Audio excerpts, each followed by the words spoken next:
लड़का रात 3 बजे अपने घर से निकल जाता है, बिना कोई चिट्ठी, बिना पैसा और बिना भय के, सिर्फ ईश्वर की तलाश में। काशी में जब भगवान शिव ने स्वयं दर्शन दिए, तो उनके शब्दों ने इस बच्चे का पूरा जीवन बदल दिया। उसी क्षण से वो राधा रानी का अन्य भक्त बन गया। लेकिन सबसे बड़ा रहस्य यह है कि कोई इंसान बिना किडनी के कैसे जीवित रह सकता है। साल 2006 में डॉक्टरों ने साफ कह दिया था कि उसकी दोनों किडनियां फेल हो चुकी हैं और वह अधिकतम 2 साल तक ही जीवित रह पाएगा। तो अब तक वह कैसे जीवित है? क्या हमसे कुछ छिपाया जा रहा है, या फिर इसके पीछे कोई दिव्य शक्ति काम कर रही है?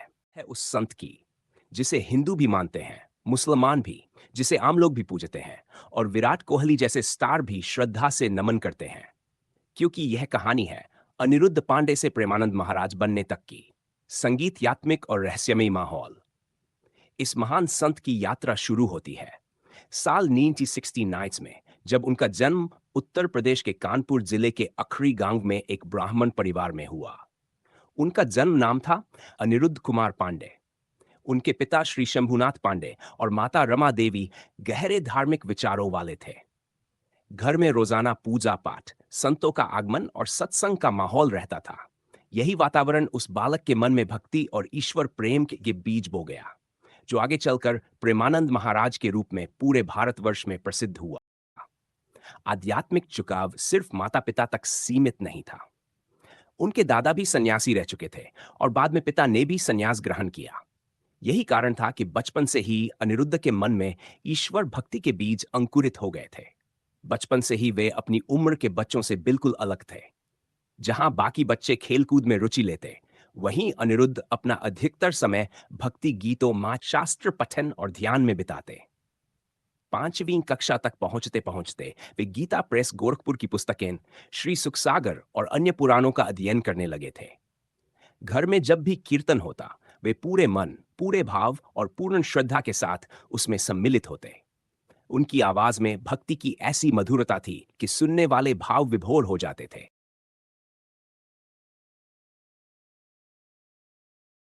हनुमान चालीसा, सुंदरकांड या श्री कृष्ण गोविंद हरे मुरारी जैसे भजन वे बड़े भाव से गाते। सत्संग के दौरान वे अक्सर मन ही मन सोचते, क्या माता पिता का प्रेम सदा रहता है या नश्वर है? एक दिन तो सभी इस संसार से चले जाएंगे, तो फिर मेरा इस दुनिया में कौन है? मैं किसके पास रहूंगा? मुझे किसका सहारा है? धीरे धीरे उनके भीतर एक ही उत्तर स्पष्ट होता गया, मेरे तो केवल भगवान है, उनके सिवा कोई नहीं। 6 वर्ष की आयु में उन्होंने अपने जीवन का सबसे बड़ा निर्णय लिया। जब वे 9वीं कक्षा में उत्तीर्ण हुए, तब उनके मन में यह स्पष्ट हो चुका था कि इस संसार में उनका कोई नहीं सिवाय परमात्मा के। कोई नहीं सिवाय ईश्वर के। यही सोचकर उन्होंने घर छोड़ने का निश्चय कर लिया।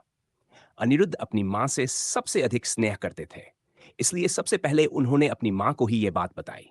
उन्होंने कहा, अम्मा, हमारा मन करता है कि हम घर से भागकर भगवान की प्राप्ति करें। मां ने मुस्कुराते हुए जवाब दिया, भागकर थोड़े ही भगवान मिलते हैं बेटा। अगर भगवान को पाना है तो बैठकर भजन करो। इस पर अनिरुद्ध ने दृढ़ स्वर में कहा, नहीं अम्मा, हमारा मन है कि हम बाबा जी बन जाएं। यह बात सिर्फ आपको बता रहे हैं। मां ने सोचा, बच्चा है, किसी संत का सत्संग सुनकर प्रभावित हो गया होगा। लेकिन उन्हें क्या पता था कि उनका यह छोटा सा बेटा अब भगवान की खोज में जीवन का सबसे बड़ा सफर शुरू करने वाला है। लिया होगा, इसलिए ऐसे विचार आ रहे हैं। यह सोचकर वह फिर घर के कामों में व्यस्त हो गई।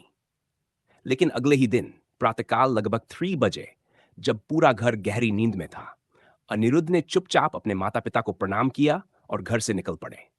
वे केवल अपने विश्वास और ईश्वर भक्ति के सहारे एक नई यात्रा पर निकल पड़े, बिना किसी साधन, बिना किसी भय के। जब वे घर से निकले, तो अपने साथ सिर्फ 4 चीजें ली। एक गीता, कुशा का आसन, पीतल का लोटा और एक चादर। यही 4 वस्तुएं एक सन्यासी जीवन की मूलभूत आवश्यकताएं थीं। उन्होंने ना कोई पैसा लिया, ना कपड़े, ना भोजन, बस अपने भीतर भगवान के प्रति अटूट प्रेम और श्रद्धा लेकर निकल पड़े, ईश्वर की खोज में, आत्मज्ञान की यात्रा पर।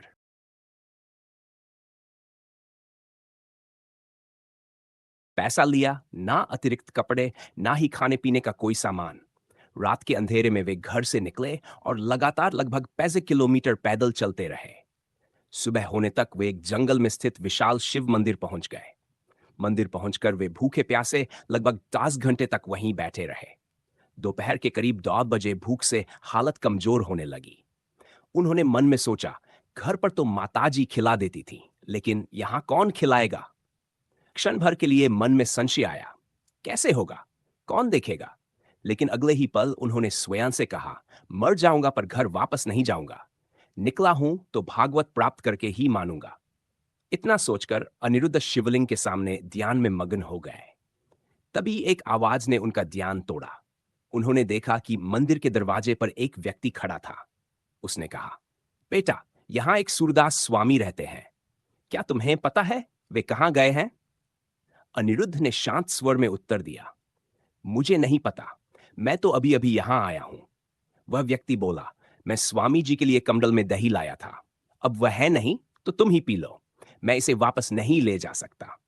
ऐसा कहते हुए उसने दही का बर्तन अनिरुद्ध को थमा दिया। अनिरुद्ध ने अपने पीतल के लोटे से 3-4 लोटे दही पिया। पेट भर गया, पर दिल और आत्मा दोनों तृप्त हो गए। वह व्यक्ति तो चला गया, लेकिन अनिरुद्ध वहीं बैठकर सोचते रहे, मैंने तो किसी से कुछ नहीं मांगा, तो फिर यह दही ठीक उसी समय कैसे आ गया जब भूख से शरीर टूट रहा था? और तब उस 3 साल के बच्चे को समझ आया, यह कोई संयोग नहीं था, यह भगवान शिव का संकेत था।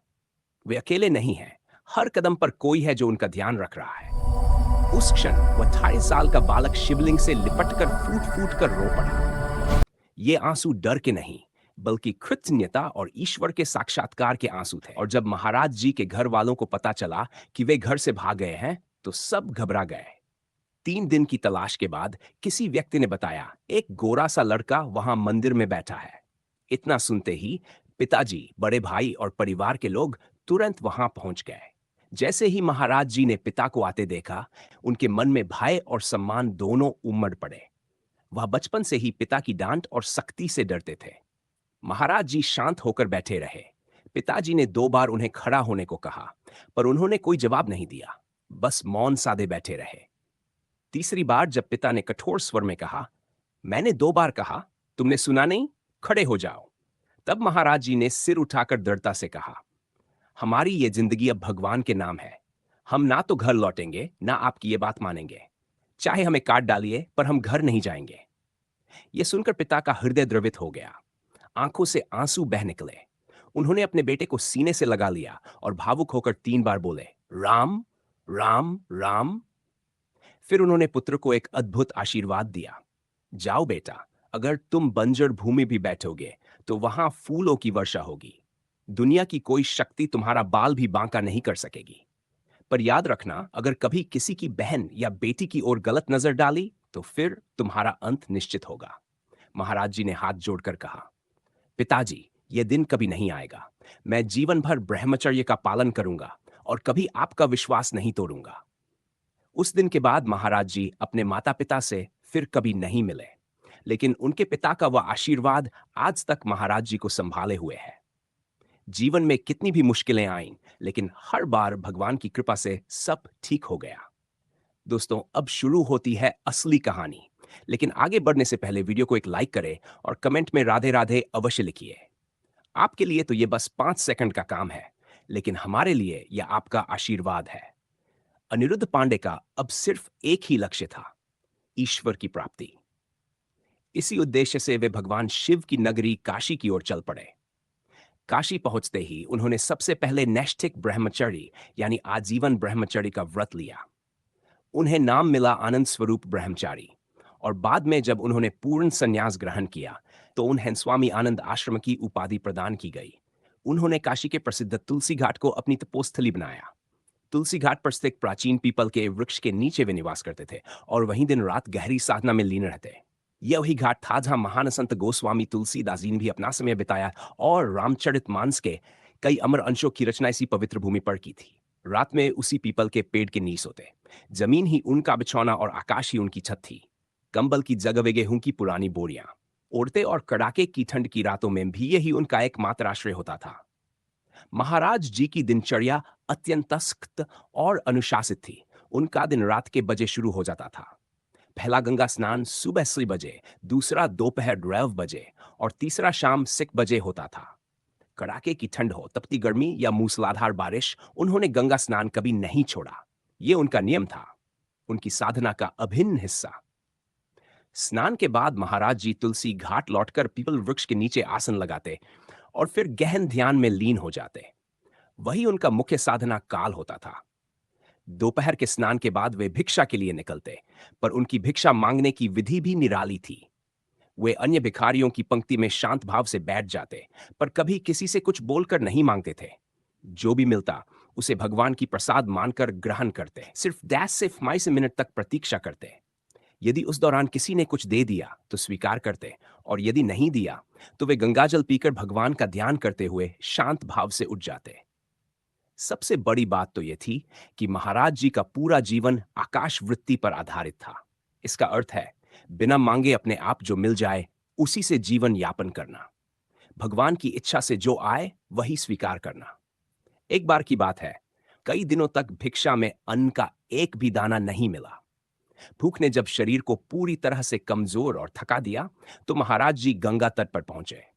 उनके मन में एक ही विचार आ रहा था, यदि शरीर ही नहीं रहेगा तो प्रभु मिलन कैसे होगा। उन्होंने अपने हाथों से कुछ मुट्ठी रेत उठाई।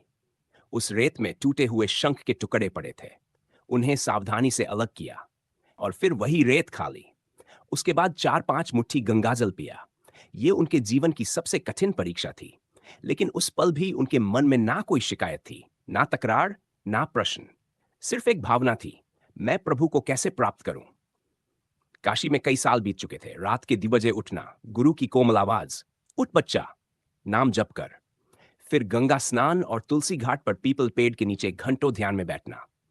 सा सदा शिव, सा सदा शिव, सा सदा शिव। दिन गुजरते गए, महीने बीतते गए, साल बीतते गए। अब अनिरुद्ध स्वामी आनंद आश्रम बन चुके थे। वे नैष्ठिक ब्रह्मचर्य की दीक्षा ले चुके थे, सन्यासी बन चुके थे। लेकिन भीतर कहीं अब भी वही खोज थी, वही प्यास प्रभु के साक्षात्कार की, परम सत्य की। अब महाराज जी को गंगा जी के घाटों पर शिव उपासना करते हुए कई वर्ष बीत चुके थे। हर दिन उनका ध्यान, उनकी साधना बस महादेव में ही लीन रहती थी। वे अक्सर भगवान शिव से कहते, तत्व रूप में तो आपने सब समझा दिया है, पर अब मैं आपका प्रत्यक्ष रूप देखना चाहता हूं। धीरे धीरे उनके भीतर यह भावना और प्रबल होती गई। उन्हें लगने लगा कि अब महादेव के बिना रहना संभव नहीं। और एक दिन जब मन में यह विश्वास गहराई तक उतर गया तो उन्हें लगा, आज तो महादेव दर्शन देंगे। उस रात मध्यरात्रि में महाराज जी को एक विशाल पीपल के वृक्ष के नीचे भगवान महादेव ने साक्षात दर्शन दिए। घाट की सीढ़ियों पर उनके कदमों की आहट, हाथ में त्रिशूल, गले में रुद्राक्ष, आंखों में असीम करुणा। कोई दिव्य प्रकाश नहीं, कोई चमत्कार नहीं, बस जैसे एक पिता अपने पुत्र से मिलने आया हो। महाराज जी की आंखों से आंसू बहने लगे। वे कांपते हुए महादेव को दंडवत प्रणाम करने लगे। कुछ क्षण तक महादेव मौन खड़े रहे, फिर धीरे से मुड़कर वापस चले गए। लेकिन जाते समय उन्होंने सब कुछ अपने साथ नहीं लिया। वे प्रेम छोड़ गए और महाराज जी के हृदय में वृंदावन का बीज बो गए। अगर आप यहां तक वीडियो देख रहे हैं तो यकीन मानिए, यह सिर्फ कहानी नहीं, यह आपका प्यार और आशीर्वाद है। आपसे एक छोटा सा अनुरोध है, वीडियो को लाइक करें और चैनल को सब्सक्राइब जरूर करें। आपका एक सब्सक्राइब हमें और भी मजबूत बनाता है। एक दिन अचानक महाराज जी के हृदय में भगवान श्री कृष्ण और राधा रानी की भक्ति का भाव उमड़ पड़ा। महादेव की कृपा से एक विचार उठा, कैसा होगा वृंदावन। पर उन्होंने उस विचार पर ज्यादा ध्यान नहीं दिया और हमेशा की तरह तुलसी घाट पर बैठकर महादेव का ध्यान करने लगे। अगले दिन अचानक एक संत महाराज जी के पास आए। उन्होंने कहा, काशी में हनुमान प्रसाद पोतदार अंध विद्यालय है। वहां दिन में श्री राम शर्मा आचार्य जी की चैतन्य लीला और रात में रास लीला का आयोजन हो रहा है।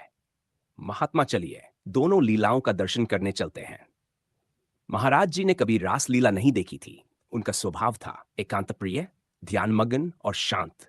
उन्होंने मुस्कुराकर कहा, आप जाइए, मुझे आवश्यकता नहीं है। पर बाबा जी कहां मानने वाले थे।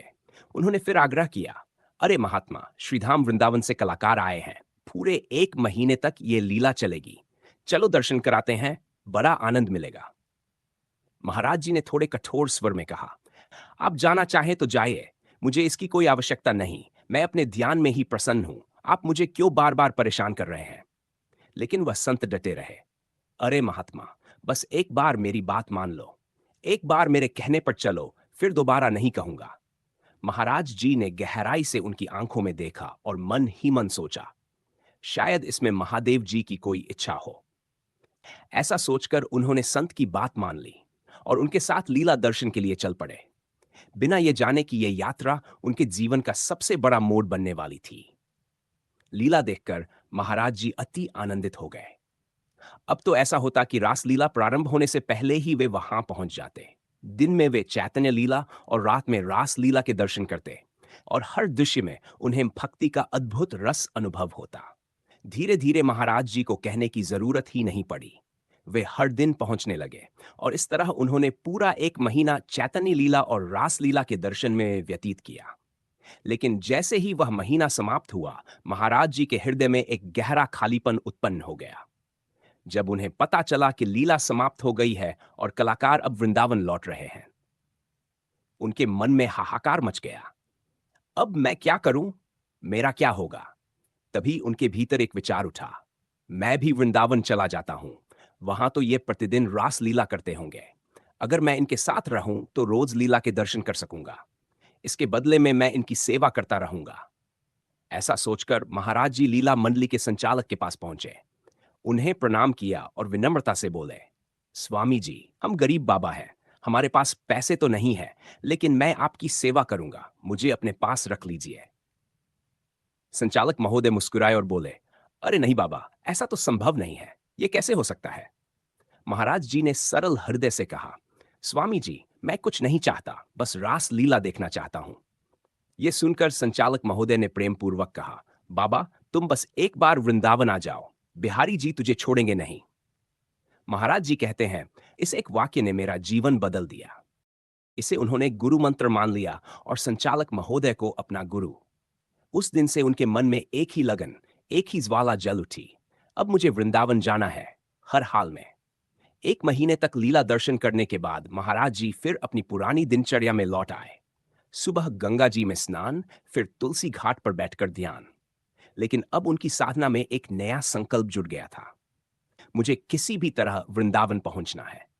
एक दिन प्रातःकाल महाराज जी तुलसी घाट पर ध्यान में बैठे थे। उसी समय पास स्थित संकट मोचन हनुमान मंदिर के बाबा युगल किशोर जी प्रसाद लेकर उनके पास आए और बोले, लो बाबा, प्रसाद ले लो। महाराज जी ने पूछा, हमें क्यों दे रहे हो? बाबा ने मुस्कुराकर कहा, महादेव जी की प्रेरणा हुई है। महाराज जी ने फिर पूछा, क्यों प्रेरणा हुई? हमें ही क्यों दे रहे हो? और भी तो बहुत लोग हैं, उन्हें दे दो ना।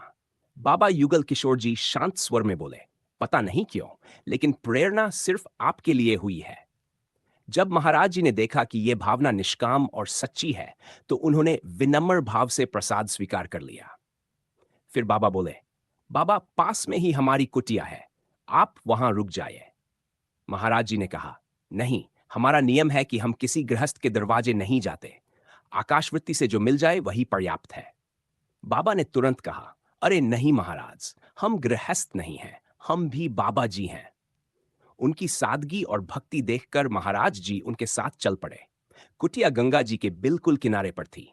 वहां बाबा युगल किशोर जी ने दाल रोटी बनाकर महाराज जी को खिलाई और प्रेम से बोले, बाबा, हम तो हर समय सेवा में ही रहते हैं, आप दिन भर हमारी कुटिया में विश्राम कर सकते हैं। उसके बाद महाराज जी कभी घाट पर ध्यान में लीन रहते तो कभी उस कुटिया में विश्राम करते। मानो गंगा की धारा और ईश्वर की कृपा दोनों मिलकर उनकी राह बना रही थी, कि कृपा उन पर हर पल बह रही हो। युगल किशोर जी अब महाराज जी से गहरा अपनापन महसूस करने लगे थे। एक दिन महाराज जी ने बड़े सरल और विनम्र भाव से पूछा, क्या आप मुझे वृंदावन पहुंचा सकते हैं? जैसे युगल किशोर जी तो पहले से ही इस क्षण की प्रतीक्षा कर रहे हों, उन्होंने तुरंत कहा, बाबा, क्यों नहीं, जरूर पहुंचा दूंगा, बताइए कब चलना है? महाराज जी मुस्कुराए और बोले, हम तो तैयार ही बैठे हैं, जब आप प्रबंध कर दें तब चल पड़े। युगल किशोर जी ने प्रेम पूर्वक कहा, ठीक है बाबा, कल की तैयारी कर लीजिए, मैं ही ले चलूंगा। यह सुनकर महाराज जी का हृदय आनंद और रोमांच से भर गया। कल मैं वृंदावन जा रहा हूं, क्योंकि काशी से सीधी कोई गाड़ी वृंदावन नहीं जाती थी। इसलिए युगल किशोर जी पहले महाराज जी को चित्रकूट लेकर गए। वहां उन्होंने 2-4 दिन ठहरकर सारी व्यवस्था की। फिर प्रेम पूर्वक महाराज जी को वृंदावन जाने वाली गाड़ी में बैठा दिया। और यहीं से शुरू होता है एक नए अध्याय का आरंभ, जहां एक साधारण बालक बनता है प्रेमानंद गोविंद महाराज। लड़का रात 3 बजे अपने घर से निकल जाता है, बिना कोई चिट्ठी, बिना पैसा और बिना भय के, सिर्फ ईश्वर की तलाश में। काशी में जब भगवान शिव ने स्वयं दर्शन दिए, तो उनके शब्दों ने इस बच्चे का पूरा जीवन बदल दिया। उसी क्षण से वो राधा रानी का अन्य भक्त बन गया। लेकिन सबसे बड़ा रहस्य यह है कि कोई इंसान बिना किडनी के कैसे जीवित रह सकता है।